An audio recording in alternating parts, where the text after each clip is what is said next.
99% of people are not willing to do what it takes to make their dreams come true. The Marines have a saying, everybody wants to go to heaven, but nobody wants to die. The center of bringing any dream into fruition is self-discipline.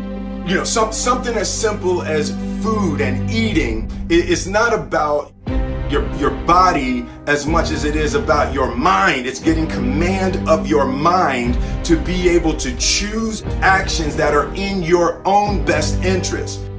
Every day we are choosing that's not in our own best interest. So if the world is attacking you and the world wants to fight you and the world's trying to hold you down, so you're gonna kick yourself in the balls? So you're gonna stop yourself from getting what you dream. And I think the word discipline has kind of gotten a bad name. We think about it in terms of punishment. I'm not talking about discipline in that way. I'm talking about discipline in the sense that you forego immediate pleasure for the exchange of long-term self-respect. I believe that self-discipline is the definition of self-love. That when you say that you love yourself, that means that you have behavior towards yourself that is loving. Self-discipline is the center of all material success. You cannot win the war against the world if you can't win the war against your own mind.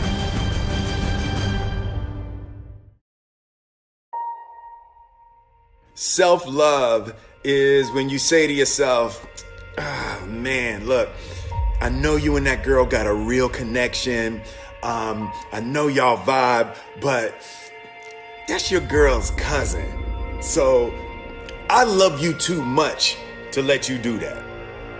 It's like you say to yourself, hey man, look, I know you want to eat that pizza and it'll be really good, you know, but I can't let you eat that, man, because if you eat that pizza, you're going to feel like shit, you know, and I love you too much to let you eat that.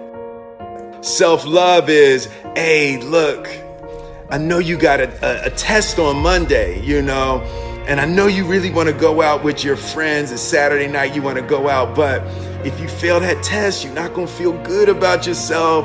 You know, I love you too much to let you go out tonight. Self-discipline is self-love. If you want to be happy, you have to love yourself, which means you have to discipline your behavior. The road to sustained happiness is through disciplining your behavior. We tend to base our self-esteem on what other people think.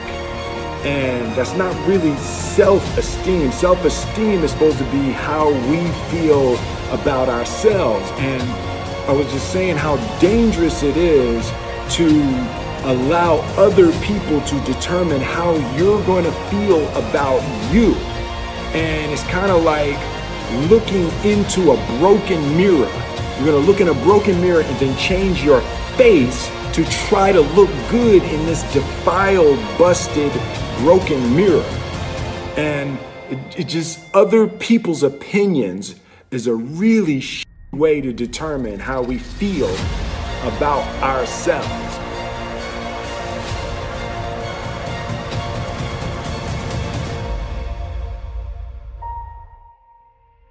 It don't matter whose fault it is that something is broken if it's your responsibility to fix it. For example, it's not somebody's fault if their father was an abusive alcoholic, but it's for damn sure their responsibility to figure out how they're going to deal with those traumas and try to make a life out of it. It's not your fault if your partner cheated and ruined your marriage, but it is for damn sure your responsibility to figure out how to take that pain and how to overcome that and build a happy life for yourself. Fault and responsibility do not go together. It sucks, but they don't. When something is somebody's fault, We want them to suffer. We want them punished. We want them to pay. And we want it to be their responsibility to fix it. But that's not how it works, especially when it's your heart. Your heart, your life, your happiness is your responsibility and your responsibility alone. As long as we're pointing the finger and stuck in whose fault something is, we're jammed and trapped into victim mode. When you're in victim mode, you are stuck in suffering. The road to power is in taking responsibility. Your heart, your life, your happiness is your responsibility and your responsibility alone. You can make a person smile, you can make a person feel good, you can make a person laugh, but whether or not a person is happy is deeply and totally and utterly out of your control. The prerequisite for spending time with any person is that they nourish and inspire you. They feed your flame. Look at your last 5 text messages. Are those people feeding your flames or dousing your fire? Put your phone down for just a second and look around. Look to the people around you. Are those people throwing logs on your fire or are they pissing on it?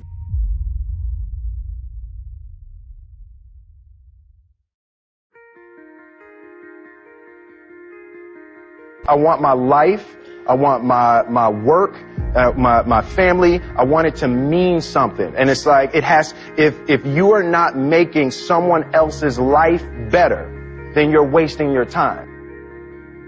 The separation of talent and skill is one of the greatest misunderstood concepts for people who are trying to excel, who have dreams, that want to do things. Talent you have naturally. Skill is only developed by hours and hours and hours of beating on your craft.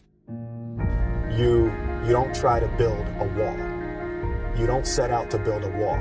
You don't say, I'm going to build the biggest, baddest, greatest wall that's ever been built. You don't start there.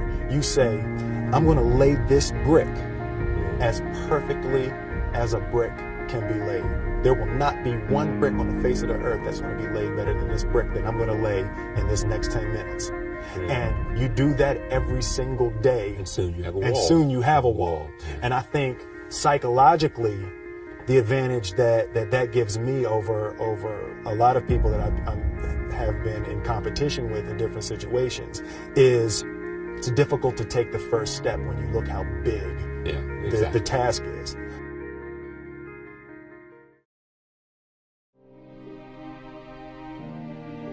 The definition of who I am is very clear to me, and it also redefines who I want to be, in that I know for a fact that I'm stronger than I thought I was. You know, you can't help but ask yourself the question, what would I do if I was in Muhammad Ali's shoes? I'm motivated by fear. I hate being scared to do something. And I think what developed in my early days was the attitude that I started attacking things that I was scared of. Why were you scared in your bed the night before? What do you need that fear for? Just don't go. Why are you scared in your bed 16 hours before you jump? Why are you scared in the car? Why could you not enjoy breakfast? Fear of what? You're nowhere even near the airplane. Everything up to the stepping out, there's actually no reason to be scared. It only just ruins your day. You don't have to jump. And then in that moment, all of a sudden, where you should be terrified is the most blissful experience of your life. And God placed the best things in life on the other side of terror.